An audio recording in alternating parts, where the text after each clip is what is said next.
अरे बच्चों, मोलैरिटी तो सबको समझ में आ गया होगा, अच्छे से समझ आया, ग्रेट। अब हम बात करने वाले हैं मोलैलिटी के बारे में। देखो नाम बिल्कुल सिमिलर है, सिर्फ आर की जगह एल है। अभी तक पढ़ा था मोलैरिटी, अब पढ़ेंगे मोलैलिटी। अब नाम इतने सिमिलर है तो बच्चे कंफ्यूज हो ही जाते हैं, बट आप नहीं होगे, इसकी गारंटी है, ठीक है। तो मोलैरिटी क्या होता था, अभी जो पढ़ा था हमने, उसमें हमने पढ़ा था number of moles of solute पर लीटर ऑफ द सॉल्यूशन, है ना। मतलब कितना सॉल्यूट का नंबर ऑफ मोल्स हैं पर वॉल्यूम ऑफ द सॉल्यूशन, ठीक है। यहां पर जब हम मोलैलिटी की बात करेंगे, यहां हम सॉल्यूशन की बात ही नहीं करेंगे, हम किसकी बात करेंगे, सॉल्वेंट की। सॉल्वेंट और सॉल्यूशन में फर्क तो समझते हो, है ना। सॉल्यूशन मतलब सॉल्यूट सॉल्वेंट मिलके जो बना, और सॉल्वेंट मतलब सिर्फ सॉल्वेंट। तो मोलैलिटी कहता है number of moles of solute पर केजी ऑफ द सॉल्वेंट। मतलब यहां पर हम सॉल्वेंट की मास के टर्म्स में बोलते हैं कि कितने number of moles of solute है। यही फर्क है मोलैरिटी और मोलैलिटी में, ठीक है। अब आप याद कैसे रखोगे, कुछ मेमोरी टिप होना चाहिए वरना कंफ्यूज होगे। मोलैलिटी में आता है एल, मोलैरिटी में तो आर आता है, तो मोलैलिटी में एल आता है। एल मतलब लिक्विड, यहां पर हम लिक्विड सॉल्यूशंस की ही तो मेजरली बात कर रहे हैं।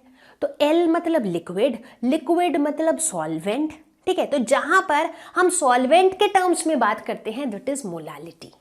जहां पर हम number of moles of solute पर केजी ऑफ सॉल्वेंट की बात करते हैं दैट इज मोलैलिटी। ऐसे याद रखना है आपको। मोलैलिटी को हम डिनोट करते हैं स्मॉल m से। इसका जो यूनिट है उसमें हम स्मॉल m भी यूज करते हैं और मोल्स पर केजी भी यूज कर सकते हैं। मोल्स मतलब number of moles of solute, पर केजी मतलब पर केजी ऑफ सॉल्वेंट। इजी था। अब एक एग्जांपल लेते हैं। लेट अस सपोज मैंने बोला कि मेरे पास दिया हुआ है 1m solution of KCl, potassium chloride का सॉल्यूशन है जिसकी मोलैलिटी है 1m। ये मोलैलिटी है कैसे पता, क्योंकि स्मॉल m लिखा है ना यार, है ना। तो इसका मतलब क्या हुआ, इसका मतलब हुआ कि 1 mole of KCl is dissolved in 1 kg of water.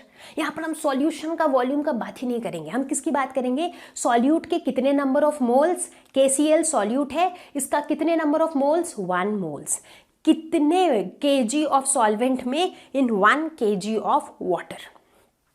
समझ आई बात। एग्जाम्पल देखेंगे, चलो देखते हैं मोलैलिटी का एक एग्जाम्पल।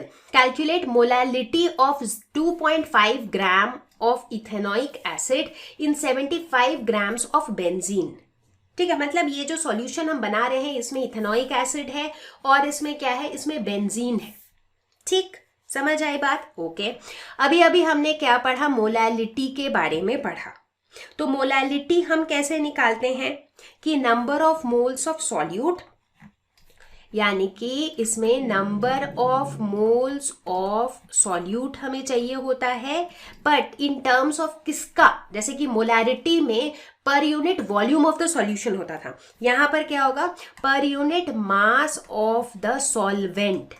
तो बच्चों क्वेश्चन को देख करके आपको पता ही चल रहा होगा कि सॉल्यूट कौन सा है, सॉल्वेंट कौन सा है। देखो 2.5 ग्राम इथेनॉइक एसिड है जबकि 75 ग्राम्स बेंजीन है, तो कम कौन है, इथेनॉइक एसिड, तो ये सॉल्यूट है। बेंजीन हमारा क्या है, सॉल्वेंट है।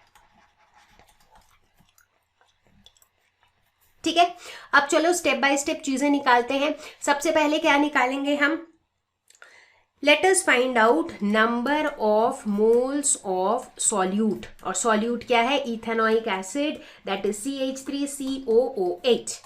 तो ये क्या हो जाएगा, इसका गिवन मास यानी कि 2.5 ग्राम्स डिवाइडेड बाय इसका मोलर मास।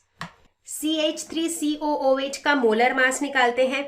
कार्बन का हो जाएगा 12, हाइड्रोजन का 1 लेकिन 3 एटम्स हैं, कार्बन का हो गया 12, ऑक्सीजन का हो गया 16 लेकिन 2 ऑक्सीजन है, हाइड्रोजन का हो गया 1। तो ये टोटल हो गया 60 ग्राम्स पर मोल। ठीक है, ये मोलर मास हो गया। तो नंबर ऑफ मोल्स क्या हो जाएगा, 2.5 बाई 60 यानी कि 0.0417 मोल्स। तो ये नंबर ऑफ मोल्स निकल गया। अब स्टेप नंबर 2 में क्या निकालेंगे, तो देखो पहली चीज तो निकल गई न्यूमरेटर वाली। नेक्स्ट चीज क्या निकालनी है, मास ऑफ सॉल्वेंट।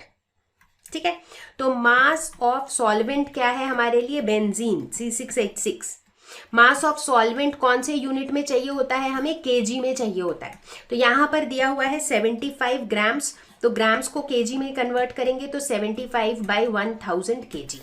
ठीक है, तो अब हमने दोनों चीजें निकाल ली है। अब हम क्या निकाल सकते हैं बिंदास, मोलैलिटी। एग्जैक्टली, तो मोलैलिटी कितना हो जाएगा, 0.0417 number of moles of solute divided by mass of solvent, यानी कि 75/1000।